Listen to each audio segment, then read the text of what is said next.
جموں کشمیر کے ضلع پلوامہ کے مورن علاقے سے تعلق رکھنے والی غوثیہ نثار نے صرف 21 دنوں میں قرآن شریف اپنے ہاتھوں سے لکھا ہے۔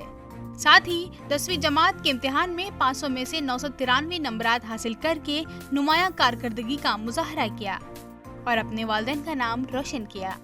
الحمدللہ میں نے قرآن شریف جو ہے وہ 21 ڈیز میں ہینڈ روٹ کیا ہے۔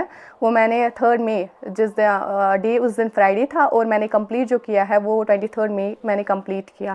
اور یہ جو پورا سفر ہے یہ 21 ڈیز کا تھا، اور ان ڈیز میں فاسٹنگ میں بھی تھی۔ ایکچولی میں نے I have cleared the 10th class exams. After that I started to hand wrote the Quran.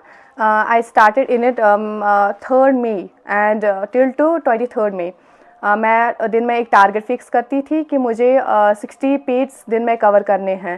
Us time مجھے میں نے 11th کا سٹارٹ نہیں کیا تھا کچھ بھی پڑھنا، میں نے بس فوکس کیا قرآن شریف پر، کیونکہ مجھے ایک چائلڈہڈ ڈریم تھا کہ میں قرآن شریف جو ہے وہ ہینڈ روٹ کروں، اور پھر میں نے سٹارٹ کیا قرآن شریف لکھنا۔ میرا ایک ٹارگیٹ فکس ہوتا تھا دن میں کہ میں 60 پیجز کور کروں، اگر میں اتنا کوپ اپ نہیں کر رہی تھی، لیکن 50 پیج 55 پیج ایوریج میں ہو جاتے تھے میرے۔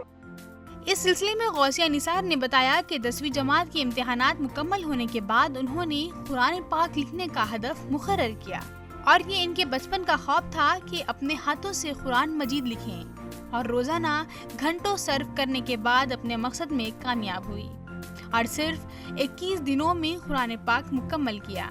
غوثیہ نثار نے کہا کہ کچھ بھی ناممکن نہیں ہے، جس چیز کی ضرورت ہے وہ ہے محنت، مستقل مزاجی اور مقصد پر توجہ مرکوز کریں اور کامیابی آپ کے ساتھ ہوگی۔ ATV بھارت کے لیے پلوامہ سے عادل مشتاق کی رپورٹ۔